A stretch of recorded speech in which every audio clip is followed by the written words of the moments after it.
This is actually the first time that he will have spoken at the Institute for Cultural Diplomacy. So I want to make the most of the occasion. Ladies and gentlemen, Mr. Kaspar Laurenz Reif is currently the Chief of Staff of Mr. Michael Frieser, who is the Integration Officer of the CDU-CSU party in the German Parliament. So not only a member of parliament, but actually what's interesting, Mr. Frieser comes from Nuremberg. Nuremberg is a city which is also quite relevant as we talk about multiculturalism as well as integration. Nuremberg is actually the place where the Federal Agency for Migration and Refugees is based. So in that sense, a lot of the policies when it comes to migration and refugees come actually from Nuremberg. Nuremberg itself, 34% of the population has actually a migration background. So in that sense, the district that Mr. Frieser is from is of course very relevant for the topic, which is expertise in the Bundestag. And Kaspar Laurenz Reif has been working with him for a number of years. He's actually been in the parliament, the German Bundestag, since 2001. And while he's been there, integration has really been a common theme throughout his career. He initially did his studies in law at the Free University in Berlin, where he also had the chance to have 1 year in Essex, where he had a chance to work a little bit on his English. And he was very shy about giving the speech in English today, but I know it'll be excellent from our many conversations. And he was initially from Bielefeld. The topic that Kaspar has chosen is immigration and identification, from multiculturalism to proactive integration. Ladies and gentlemen, please join me in a very, very warm welcome for Mr. Kaspar Laurenz Reif. Thank you for inviting me here, Mark, at the Center for Cultural Diplomacy. I'm sorry I couldn't be here earlier, so I could have seen more of this conference. But anyway, let's get started. I want to introduce you to the view of the integration officer of the CDU-CSU party at the Bundestag. On this topic, I divided my presentation, I put it before, into two parts. First, I'm going to develop my main argument. Integration needs identification. And as a spoiler, I will even use the often cited word Leitkultur, but perhaps in a different way than you normally hear about it. In the second part, I will give a selection of examples on integration policies and how the federal government under Angela Merkel implemented this main argument. Get right in. Integration needs identification. The differentiation between the host society and the immigrants is essential in our integration debates. Host society sounds impersonal at first, but sounds like a faceless authority. But it's not. The host society, that are we, the neighbors, the students, the colleagues. We are sitting here. We are the receiving society, or host society as you want to say. We give this society our face and our personality. But what is a connecting we in the receiving society? What has to be done to be part of it? And that's integration, it's being part of something. The answer is not easy, but we shall not leave the immigrants in uncertainty in what they should integrate themselves into. For a long time, we saw this uncertainty as an evidence of our liberality. When in the beginning of the 60s, Germany's economy called for a workforce, these workers were called Gastarbeiter, or in English you could say guest worker. And compass of integration seemed not to be needed, since we in Germany thought these workers would go home after a few years. But they didn't. In the 70s, the 80s, it was seen as a step towards a positive multicultural society when we had no expectation on these immigrants. Today, we know that this indifference misled us. Its result, exaggerated to the max as a society where on the one hand more and more immigrants get on the losing side, isolate and exclude themselves, and on the other hand,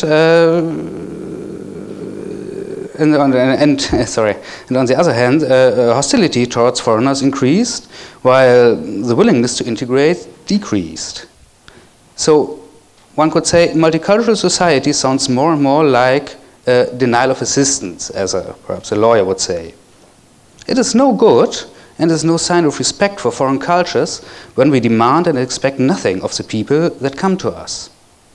Such a disregard is leaving people alone. So integration without identification is impossible. I have to ask the question, what connects us in this we of the receiving society? What makes our identity? I think the we can no longer be fixed to a religious belief. Billions of fellow citizens would be excluded. Evangelical Christians, Jews, Muslims, Orthodox, Buddhists, Hindus, agnostics, atheists. This argument was also recognized by ex-Federal President Christian Wulff in his memorable speech when he declared that the Islam belongs to Germany. Also, uniform customs or habits are not the we. Everyone can dress as he or she wants and eat what he or she wants. It's vegan, kosher, Chinese, Lebanese, Bavarian, so on. Nowadays, we can also be fixed on cultural traditions. For example, there are folk songs. But these are not any longer songs of the entire nation. As I stand next to pop, ethnic rock, Latin music, German music, Schlager music, also other traditions like the Oktoberfest are more a regional phenomena than an all-nation, all-German tradition. This is a variety we mean when we talk about our diverse and individual society. This differs between modern and traditional societies. The dynamic behind our diversity is the freedom. It is as the freedom of individuals, at the same time the freedom of tradition and conventions. One can own them, but does not have to be bound to it. This modern liberal society is a society we want and we have nowadays. For immigrants of more traditional societies, this colorful and liberal society is a very big challenge. They need to reorientate in a way we cannot imagine. Education and communication of values are even for us not easy in times in which violence and nudity reach out to our children everywhere via internet and via smartphone. To take special care of those people, this is truly, from these traditional cultures, this is a truly important matter of integration culture, I'd say. For a society in which everyone dresses and undresses as he or she wants, it's remarkable that wearing a chador dominates the newspapers, but only little is said about how we manage to deal with the psychological burdens and tensions between tradition and modern spirit, which exists in many immigrant families. So you could think that there is no more band connecting us to the we in the host society. But there is, we just have to look in a different area. Unity as a society is possible because we made a constitution and laws for ourselves. We keep on developing them so that our individual freedom can exist next to our neighbor's freedom. We gave us a constitutional law. We set the limit and make the rules about our freedom. This is the heart of our culture and our identity.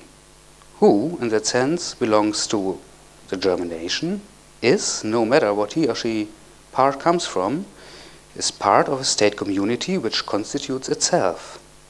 So, exactly to the max, constitutional patriotism is a justifiable pride at this autonomy. This is the most noble integration offer we can provide for immigrants. But it's important that this offer is accepted. Wanting to be part of the autonomous society and at the same time contradicting its self-given rules is impossible. That is why, for example, forced marriage, stonings, polygamous marriage, honor killing do not fit into our legal system. In the sense, the often scolded term Leitkultur, I would perhaps translate it as a form of guiding culture, perhaps has also a positive side. Leitkultur as an understanding on cultural features on our constitution. This should not be misunderstood. Adopting specific German expressions of culture may be desirable, but it's not mandatory for integration. Even if it's often falsely argued, integration does not mean assimilation. Everyone shall keep his own culture as long as it's in accordance with our law. Sometimes we have to bend our law that everyone can live in his culture. For example, the most actual part is circumcision. There's a big argument about circumcision in Germany, and now we have to make a new law that allows circumcision for Muslims and Jews. Speaking one's native language next to German is a real gain, not only for the person, but for the whole society. But speaking the German language and slowly becoming familiar with our diverse everyday world, which is also changing constantly, becoming a more European world every day, these are essential for the integration progress. Within the integration debate, I presume it would be more helpful and better to speak not of a Leitkultur, but of a European Leitkultur. In my view, perhaps an interesting thought considering the task of this Center for Cultural Diplomacy. Let's get to the second part, the practical part. How did we in Germany implement this thought? Until 2005, the so-called Foreigners Commissioner were located in the Ministry of Family. With Angela Merkel's nomination of Professor Maria Böhmer, the position of Commissioner for Migration, Refugees and Integration was set up in the office of the Federal Chancellor, and in this way was massively enhanced in its status. The fast and direct connection with the Chancellor in the same building is much more effective than, for example, an extra Ministry of Integration, which is demanded in public from time to time. Also in 2005, integration courses were introduced on a compulsory basis. These are mostly language courses in which you get taught level B1 of the Common European Framework of Reference for Languages. B1 simply means you can get around in normal life, talk, write a little bit, you get around. I can't now present every single measurement of the German integration policy. I want to pick only the most interesting parts, interesting programs, and show how the before-mentioned principles were put into practice. First, we have the offensive early chances. As always in politics, it's a real bad name for, in this time, quite a good action program. In 2011, the initiative Offensive Early Chances started. Until 2014, the federal government will provide about 400 million euro for up to 4,000 daycare centers in socially troubled areas to cultivate them to daycare centers on language and integration. Second, we have the Integration Summit. 2006, there started different conferences in Berlin's Chancellor Office with representatives from immigrant associations as well as all parts of the civic society. Here it's about clarifying the problems of integration together through intensive discussions. Topics are also quite diverse. It's about integration classes, education, situation on women, so on. As a third point, I will tell you about the Anerkennungsgesetz, another law that's hardly to translate. You could name it, you could translate it in Law on Approval of Foreign Educational Achievements. Many immigrants get professional education and degrees in their home countries, which are urgently needed in German employment market. Until now, they were seldom able to use this qualification properly because we had no evaluation and assessment standards. Now we've got those comprehensive unified measurements since 2010, 2011. It's quite late, I think. The next point, the pilot project of individual integration agreement. It's about making integration more binding. In this project, 18 cities partake. The commune and the immigrant make an integration agreement. They see what specific knowledge the immigrant has when he came to Germany and what individual kind of help he personally needs concerning, for example, language learning, education, childcare. On his challenges, the commune makes him an individual offer, but that is binding for the immigrant. So it's give and take. The last point, the integration, the report of integration indicators. For the first time, we have a tool now that shows in different indicators the development of integration. I will make it short. The summit of the last year is there are quite some improvements concerning integration. The report clearly shows for example, that a student's social origin is more important than migration background, if you think on education. Moreover, the report refers the importance of speaking the German language, which again confirms our belief that language is still the key to a successful integration. I want to conclude with a glance into the future.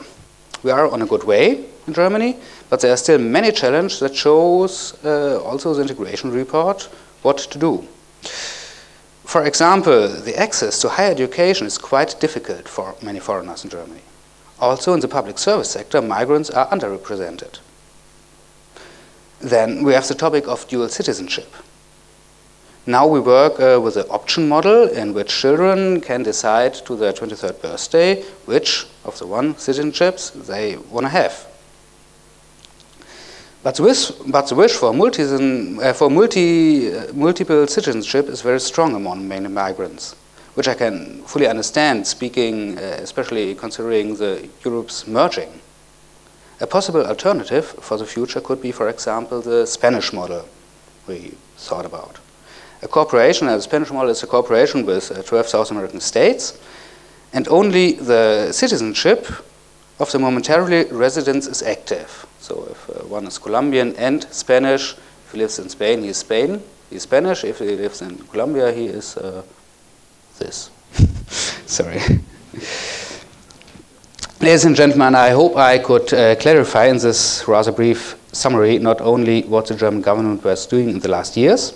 First and foremost, I wanted to explain the foundation and the basic thoughts in migration politics. It's all about the one line.